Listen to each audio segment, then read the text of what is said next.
శ్రీమాత్రే నమః. హలో అండి, అందరికీ నమస్తే. ఎలా ఉన్నారు? అమ్మవారి దయ వల్ల అందరూ బాగుండాలని మనస్ఫూర్తిగా కోరుకుంటూ అమ్మలీలకు స్వాగతం. ఈరోజు మాఘ ఆదివారం. ఈ ఆదివారం రోజున అమ్మవారికి సంబంధించిన అద్భుతమైన ఈ కథను భక్తి శ్రద్ధలతో వినండి. ఆ తల్లి చల్లని దీవెనలు మనందరిపైన తప్పకుండా ఉండాలని మనస్ఫూర్తిగా అమ్మవారిని ప్రార్థిస్తున్నాను. వీడియో చూసిన వాళ్ళు మర్చిపోకుండా ఒక లైక్ చేసి సపోర్టు చేయండి. పూర్వం ఒకానొకప్పుడు పార్వతీపురం అనే ఒక గొప్ప గ్రామం ఉండేది. ఆ గ్రామంలో ఉప్పు వ్యాపారి మంగయ్య అనేవాడు ఉండేవాడు.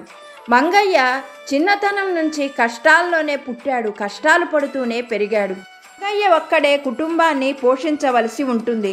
అతని తల్లిదండ్రులు బాగా వృద్ధులైపోవడంతో మంగయ్య వాళ్ళ బాధ్యతను కూడా తనే చూడవలసి ఉంటుంది. మంగయ్య బిడ్డలని, భార్యని కూడా చూసుకోవడం కోసం ప్రతినిత్యము ఊరూరు తిరిగి ఉప్పు అమ్మేవాడు. ఏ రోజున మంగయ్య బయటికి వెళ్ళి సంపాదించకపోతే ఆ రోజు ఆ కుటుంబం అంతా పస్తు ఉండవలసి వచ్చేది. మంగయ్య కష్టంతోనే ఆ కుటుంబం నడుస్తూ ఉంది.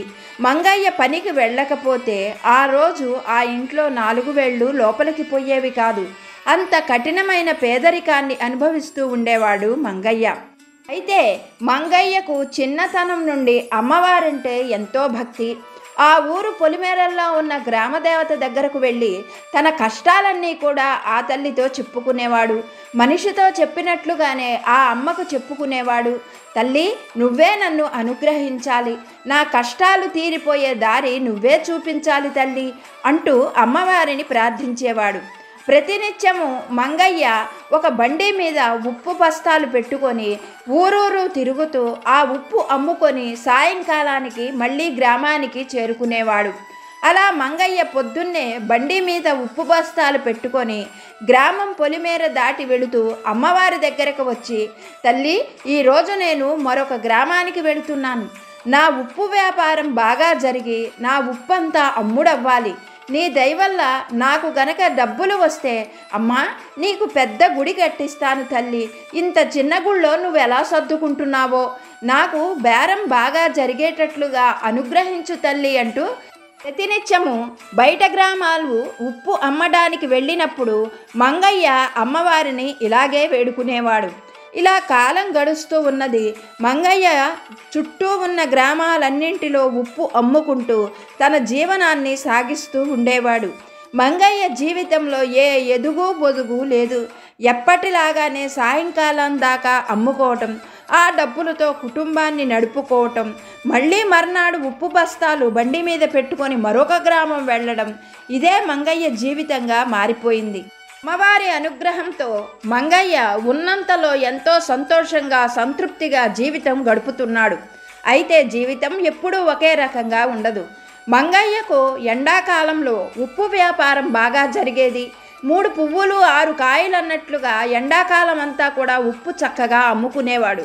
కానీ వానాకాలం వచ్చింది అంటే మంగయ్యకు కష్టాలు మొదలయ్యేవి. వానలో ఉప్పు తడిసిపోయి మొత్తం కరిగిపోయేది. ఇళ్లల్లో వాళ్ళు కూడా ఎవరు వానాకాలంలో ఉప్పు నిలవ పెట్టుకోవడానికి ఇష్టపడేవాళ్ళు కాదు. దానివలన మంగయ్య వ్యాపారం నడిచేది కాదు. ఒకరోజు తింటే 4 రోజులు పడుకోవలసి వచ్చేది. వానాకాలం వచ్చిన ప్రతిసారి మంగయ్య ఎన్నో అష్టకష్టాలు పడవలసి వచ్చేది. ఇంట్లో పిల్లలకి కానీ తల్లిదండ్రులకు కానీ తిండి పెట్టలేక చాలా ఇబ్బందులు పడేవాడు. ఇలా ఉండగా ఒకసారి 10 రోజుల పాటు వర్షం ఆగకుండా కురవడంతో మంగయ్య వ్యాపారం ఆగిపోయింది. దానివల్ల ఇంట్లో అందరూ కూడా పస్తులు పడుకోవలసిన కష్టం వచ్చింది. ఆ బాధలు చూడలేని మంగయ్య ఊరి పొలిమేరల్లో ఉన్న గ్రామదేవత గుడికి వెళ్ళాడు. అమ్మవారికి నమస్కారం చేస్తూ, తల్లి, నేను ఇంకా ఈ బాధలు భరించలేను. ఇప్పటి వరకు కూడా నన్ను అనుగ్రహిస్తావేమో అని ఎంతో ఆశతో నీ దగ్గరకు వచ్చాను. నా ప్రతి కష్టము నీకే చెప్పుకున్నాను.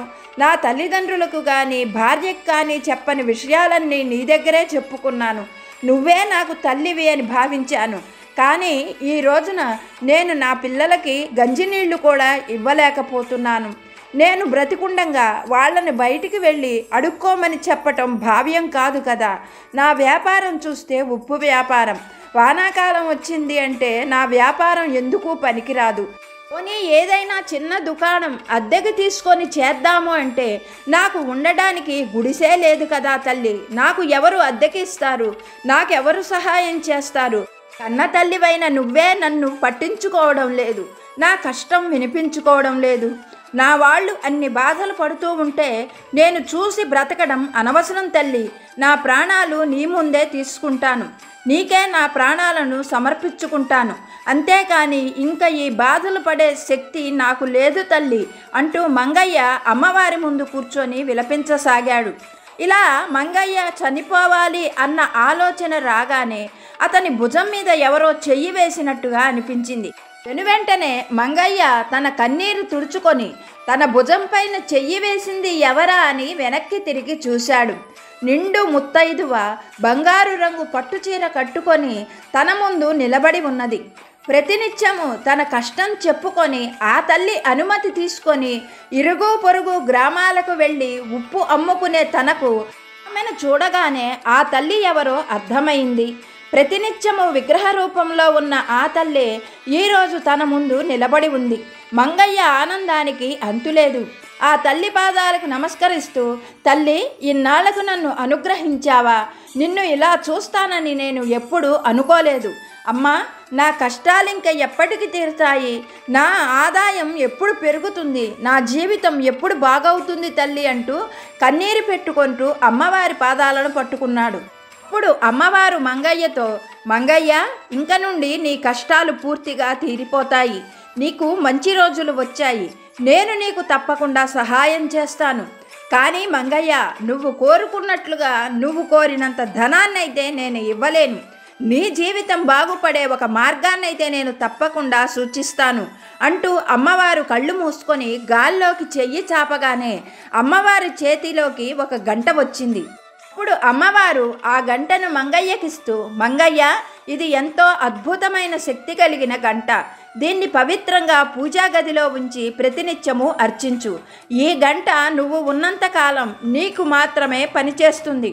ఈ గంటను రోజుకు ఒక్కసారి మాత్రమే మ్రోగించాల్సి ఉంటుంది. ఈ గంటను నువ్వు మోగించినప్పుడు ఇందులో నుండి 5 కాసులు నీకు అందుతాయి. వాటితో నీ జీవితాన్ని చక్కదిద్దుకోవడం నీ చేతిలోనే ఉన్నది. అయ్యా, ఇప్పుడు నేను నీకు ఒక ముఖ్యమైన విషయాన్ని చెప్పబోతున్నాను, శ్రద్ధగా విను. నేను నీకు ఈ గంట ఇచ్చిన విషయాన్ని ఎవరితోనైనా చెప్పావు అంటే ఆ క్షణమే ఈ గంట తన ప్రభావాన్ని కోల్పోతుంది. ఇంకా అప్పటి నుండి నీకు ఈ గంట ఎటువంటి సహాయమూ చెయ్యదు. అలాగే నువ్వు నాకు మాట ఇచ్చిన విషయాన్ని కూడా నువ్వు ఎప్పుడూ మర్చిపోకు. నేను నిన్ను సదా కాపాడుతూ ఉంటాను అన్న విషయాన్ని కూడా నువ్వు బాగా గుర్తుపెట్టుకో అంటూ అమ్మవారు మంగయ్యను ఆశీర్వదించి అంతర్ధానమైనారు. అమ్మవారు అలా వెళ్ళిపోగానే మంగయ్య ఆ తల్లి రూపానికి నమస్కరించుకొని ఎంతో భక్తితో అమ్మవారిని కొనియాడుతూ తన ఇంటికి చేరుకున్నాడు. ఇంటికి చేరుకున్న మంగయ్య ఎవ్వరూ గమనించలేదు అనుకున్నప్పుడు ఆ గంటను అమ్మవారిని తలుచుకొని ఒక్కసారి మ్రోగించాడు. ఆ గంటలో నుండి వెంటనే 5 కాసులు మంగయ్య ఒళ్ళో పడ్డాయి. వాటిని చూడగానే మంగయ్యకు ఎంతో ఆనందం కలిగింది. అప్పటి వరకు ఆ కుటుంబానికి గంజినీళ్లు తప్ప మరే ఆధారము లేదు. అప్పటికప్పుడే మంగయ్య బయటకు వెళ్ళి కావలసిన సరుకులన్నీ తెచ్చి ఇచ్చాడు. వాటితో ఆ ఇంటిల్లి పాది ఆ తల్లిని తలుచుకుంటూ కడుపు నిండా భోంచేశారు. ఆ రోజు నుండి మంగయ్య జీవితం పూర్తిగా మారిపోయింది. ఆ ఊళ్ళోనే ఒక పెద్ద దుకాణాన్ని అద్దెకు తీసుకున్నాడు మంగయ్య.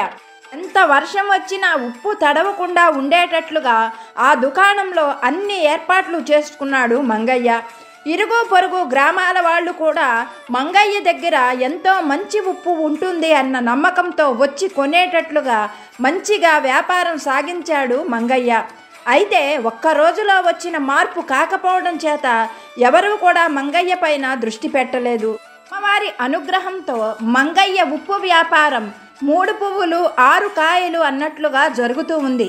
ప్రతినిత్యము కూడా మంగయ్య అమ్మవారికి మాటిచ్చినట్లుగానే రాత్రి వేళ కాగానే తన వ్యాపారంలో వచ్చిన ధనంతో కొంత ధనాన్ని తీసి అమ్మవారి గుడి కట్టించాలి అన్న ఉద్దేశంతో పక్కన పెట్టేవాడు. ఇలా ఉండగా 10 సంవత్సరాల కాలం గడిచిపోయింది. మంగయ్య జీవితం ఇప్పుడు ఎంతో సంతోషంగా నడుస్తూ ఉన్నది. ఇలా ఉండగా మంగయ్య ఆ ఊళ్ళోనే ఒక గొప్ప ఇంటిని కొనుగోలు చేశాడు. ఆ ఇంటిని మళ్ళీ మరమ్మతులు చేయించి ఇంకా అందంగా తయారు చేయించాలి అనుకున్నాడు మంగయ్య. అయితే మంగయ్య పొద్దున్నే దుకాణానికి వెళ్ళాడు అంటే వచ్చేసరికే రాత్రి వేళ అవుతుంది. అందుకోసం ఆ ఇంటిని బాగు చేయించే పనులన్నీ కూడా మంగయ్య తన భార్యకు అప్పగించాడు. మంగయ్య భార్య కూడా ఎంతో ఓర్పుగా పాత ఇంట్లో ఉన్న సామానన్ని కొత్త ఇంట్లోకి మార్చడం మొదలుపెట్టింది. అలా మారుస్తూ ఉండగా పూజ చేసుకునే దగ్గర ఉన్నటువంటి మంగయ్యకు అమ్మవారిచ్చిన గంటను చూసి అది బాగా పాతబడిపోవటంతో దాన్ని కూడా పాత సామాన్లలో వేసింది. అలా మంగయ్య భార్య పాత ఇంట్లో ఉన్న పాత సామానన్నీ కూడా 4 వీధుల అవతల ఉన్న కొలిమి కాంతయ్యకు అప్పగించింది. కాంతయ్య ఆ పాత ఇత్తడి సామాన్లన్నీ కరిగించి కొత్తవి తయారు చేసి తీసుకొని వస్తాను అని చెప్పి మంగయ్య భార్య దగ్గర కొంత ధనం తీసుకొని తన ఇంటికి వెళ్ళిపోయాడు కాంతయ్య. అయితే సాయంకాలం పనివాళ్లకు తన దుకాణాన్ని అప్పగించిన మంగయ్య కొత్త ఇంటికి వచ్చాడు. ఇంట్లో తన భార్య అన్నీ అందంగా అమరుస్తూ ఉంటే ఆమెను మెచ్చుకుంటూ పూజ గదిలోకి వచ్చాడు. పూజ గదిలో అన్నీ కొత్త సామానే కనిపించాయి మంగయ్యకు. కానీ అమ్మవారిచ్చిన గంట కనిపించకపోవడంతో భార్యను అడిగాడు మంగయ్య. అందుకు మంగయ్య భార్య చాలా ప్రశాంతంగా ఇంట్లో ఉన్న పాత వస్తువులతో పాటుగా ఆ గంటను కొలిమి కాంతయ్యకు ఇచ్చానని, మర్నాడు అతను ఆ వస్తువులన్నీ కరిగించి కొత్త వస్తువులు తీసుకొని వస్తాడు అని మంగయ్యతో చెప్పింది. ఆ మాటలు వింటూనే మంగయ్య నెత్తిన పిడుగు పడ్డట్లయింది. క్షణం కూడా ఆలస్యం చెయ్యకుండా పరుగులాంటి నడకతో కొలిమి కాంతయ్య ఇంటికి వచ్చాడు. అప్పటికే కాంతయ్య చాలా వస్తువులు కరిగిస్తూ ఉన్నాడు. అయితే అమ్మవారు మంగయ్యకిచ్చిన గంట మాత్రం ఇంకా కరిగించలేదు. ఆ గంటను చూడగానే మంగయ్యకు ప్రాణం లేచి వచ్చినట్లుగా ఉంది. పక్కనే ఉన్న కాంతయ్యతో, కాంతయ్య, పొద్దున మా ఆడవాళ్ళు కొన్ని పాత వస్తువులు నీకు ఇచ్చారు కదా, వాటితో పాటుగా నేను ప్రతినిత్యం పూజ చేసుకునే గంట కూడా నీ దగ్గరకు వచ్చింది. నాకు ఆ గంటను తిరిగి ఇచ్చేయి. అదుగో ఆ గంట నీ పక్కనున్న సామాన్లలో ఉన్నది అని చెప్పాడు మంగయ్య. మంగయ్య మాటలు విన్న కాంతయ్యకు మంగయ్య మీద అనుమానం కలిగింది. ఎందుకంటే మంగయ్య ఊళ్ళో ఉన్న వాళ్ళల్లో చాలా గొప్ప ధనవంతుడు. ఎన్నో పొలాలున్నాయి, కొత్తగా ఇల్లు కూడా కొనుక్కున్నాడు. అంతటి మోతుబరి ఈ చిన్న గంట కోసం ఇంత దూరం వచ్చాడు అంటే ఈ గంటలో ఏదో విశేషం ఉంది అని గమనించాడు కాంతయ్య. అందుకనే తన ఆలోచనను పైకి కనపడనీయకుండా, మంగయ్య, నా దగ్గర అలాంటి గంటలేం లేవే అంటూ చుట్టూ చూస్తున్నట్లుగా నటించాడు. అందుకు మంగయ్య, నీ వెనకాల ఉన్న సామాన్లలో ఉన్నదే అదే నా గంట. ప్రతినిత్యం నేను దుకాణానికి వెళ్ళేటప్పుడు ఆ గంటకు నమస్కరించుకొని దాన్ని ఒకసారి మోగించి వెళతాను. అలాగే రాత్రికి దుకాణం నుండి ఇంటికి వచ్చాక ఆ గంటకు నమస్కారం చేసుకొని పడుకుంటాను. ఆ గంట నాకు పెద్దవాళ్ళు ఇచ్చినటువంటిది. దాని మోత వినందే నాకు రోజు మొదలవ్వదు అని చెప్పాడు మంగయ్య. ఆ మాటలకు కాంతయ్యకు ఇంకా అనుమానం పెరిగిపోయి, మంగయ్య, నువ్వు నాకు అబద్ధం చెప్తున్నావు. తలచుకుంటే ఆ గంట లాంటివి ఏంటి, ఇంకో 100 గంటలు తయారు చేయించగల డబ్బుంది. కానీ ఈ గంట కోసం నువ్వు వచ్చావు అంటే ఇందులో ఏదో మహత్యం ఉంది. అదేమిటో నువ్వు చెబితే తప్ప నేను నీకు ఆ గంట ఇవ్వను అంటూ ఖరాఖండిగా చెప్పాడు కాంతయ్య. ఏం చేయాలో మంగయ్యకు పాలుపోలేదు. అసలు విషయం చెబితే ఆ గంట మహత్యం పోతుంది అని అమ్మవారు చెప్పారు.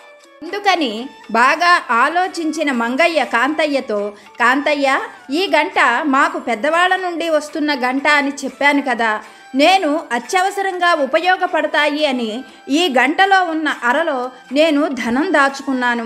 ఇది నాకు అచ్చొచ్చిన గంట. ఈ గంట సంగతి నాకు తప్ప మరి ఎవరికీ కూడా తెలియదు. నీకు ఎంత ధనం కావాలో చెప్పు, నీకు ఇచ్చేస్తాను. నా గంటనైతే మాత్రం నాకు ఇచ్చేసేయి అని అడిగాడు మంగయ్య. మంగయ్య అలా అడిగేసరికి కాంతయ్యకు ఇంకా అనుమానం పెరిగిపోవడంతో పాటు ఆశ్చర్యంగా కూడా అనిపించింది. వెంటనే కాంతయ్య మంగయ్యతో, మంగయ్య, ప్రపంచంలో ఎక్కడైనా ఈ వింత ఉంటుందా? గంటలో అరలుంటాయా అంటూ ఆ గంటను చేతిలోకి తీసుకొని అటూ ఇటూ తిప్పి చూశాడు. మంగయ్య చెప్పినట్లు అందులో ఎక్కడా ఒక్క అర కూడా కనిపించలేదు. దాంతో కాంతయ్య మరింత అనుమానం పెరగడంతో మంగయ్యతో, మంగయ్య, ఈ గంటలో ఎక్కడా ఒక్క అర కూడా కనిపించలేదు. దీనిలో డబ్బులు దాచే అవకాశం లేనే లేదు. నువ్వు చెప్పినట్లుగా ఈ గంటలో గనక నువ్వు డబ్బులు తీసి నాకు చూపించినట్లయితే నేను నీకు 1000 వరహాలు ఇస్తాను. ఒకవేళ ఈ గంటలో నుండి నువ్వు గనక డబ్బులు తీయలేకపోయినట్లయితే నాకే 1000 వరహాలు ఇవ్వవలసి ఉంటుంది. అప్పుడే నేను నీకు ఈ గంటను ఇస్తాను. ఇవాళ పోయి రేపు రా అంటూ చెప్పాడు కాంతయ్య. చెయ్యగలిగింది ఏమీ లేక మంగయ్య ఇంటికి తిరిగి వెళ్ళిపోయాడు. మంగయ్య అలా వెళ్ళిపోగానే కాంతయ్య తన భార్యను పిల్లల్ని పిలిచి ఆ గంటను చూపిస్తూ, ఈ గంటలో డబ్బులు ఉన్నాయట, అరలు ఉన్నాయట, మీరు బాగా పరీక్షించి చూడండి. ఈ గంటకున్న కిలుమంతా పోయేటట్లుగా ఈ గంటను బాగా చింతపండు నిమ్మరసం పట్టించి శుభ్రంగా కడగండి అంటూ భార్యా పిల్లలకు అప్పగించాడు. కాంతయ్య భార్యా పిల్లలు ఆ రాత్రంతా కూర్చొని కాంతయ్య చెప్పినట్లుగానే ఆ గంటను శుభ్రంగా కడిగారు. గంట లోపలంతా కూడా క్షుణ్ణంగా పరిశీలించారు. ఎక్కడా కూడా గంట లోపల అరలు కానీ ఏవీ కూడా వాళ్ళకి కనిపించలేదు. తెల్లవార్లు ఎంత కష్టపడ్డా వాళ్ళకు ఒక అర కానీ డబ్బులు కానీ ఆ గంటలో కనిపించలేదు. గంటను ఎంతోసేపు మోగించి చూసినా కానీ ఎట్లాంటి మార్పు లేదు. గంట మామూలుగానే శబ్దం వస్తుంది. కాంతయ్యతో మాట్లాడి ఇంటికి వెళ్ళిన మంగయ్యకు కూడా ఆ రాత్రి నిద్ర పట్టలేదు. ఎలాగైనా సరే తన గంట మళ్ళీ తనకు క్షేమంగా చేరేటట్లు చెయ్యమని ఆ గ్రామదేవతకు మంగయ్య ఎన్నో రకాలుగా మొక్కులు మొక్కుకున్నాడు. తెల్లవారింది. మంగయ్య ఆ ఊళ్ళో ఉన్న పెద్ద మనుషుల్ని వెంటబెట్టుకొని కాంతయ్య ఇంటికి చేరుకున్నాడు. అలా మంగయ్య కాంతయ్య ఇంటికి చేరుకోగానే కాంతయ్య అక్కడికి వచ్చిన పెద్ద మనుషులందరికీ కూడా ఆ గంటను చూపిస్తూ, ఈ గంట కోసం నిన్న మంగయ్య మా ఇంటికి రాత్రి వేళ వచ్చాడు. గంట తనకు అచ్చొచ్చిన గంటని, ఈ గంటలో తను ధనం దాచాను అని నాతో అబద్ధం చెబుతున్నాడు.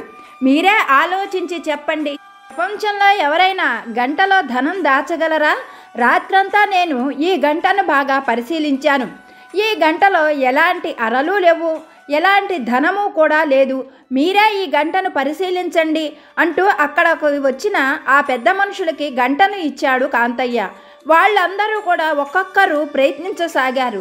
ఆ గంటను ఎంత మోగించినా కానీ ఆ గంటలో నుండి ధనం కింద పడలేదు. వాళ్ళు గంటను అన్ని రకాలుగా ఉపయోగించి చూశారు. ఆ గంట లోపల ఎలాంటి అరలు కూడా వాళ్లకు కనిపించలేదు. వాళ్ళు మళ్ళీ ఆ గంటను కాంతయ్యకు ఇచ్చారు. అప్పుడు కాంతయ్య తన బలమంతా ఉపయోగించి మరి ఆ గంటను మోగించాడు. అయినా కానీ ఆ గంటలో నుండి ధనం బయటకు రాలేదు. అప్పుడు కాంతయ్య ఆ గంటను అక్కడికి వచ్చిన వారందరికీ చూపిస్తూ, మీరే చూశారు కదా, ఈ గంటలో నుండి ఎలాంటి ధనము బయటపడలేదు. అందుకనే నేను మంగయ్యతో పందెం కాశాను. ఈ గంటలో నుండి మంగయ్య ధనాన్ని బయటికి తీసినట్లయితే అతనికి నేను 1000 వరహాలు ఇస్తాను అని పందెం కాశాను. ఒకవేళ అతను గనక ఈ గంటలో నుండి ధనాన్ని తీయలేకపోతే మీ అందరూ చూస్తూ ఉండగా అతను నాకు 1000 వరహాలు ధనాన్ని ఇవ్వవలసి ఉంటుంది.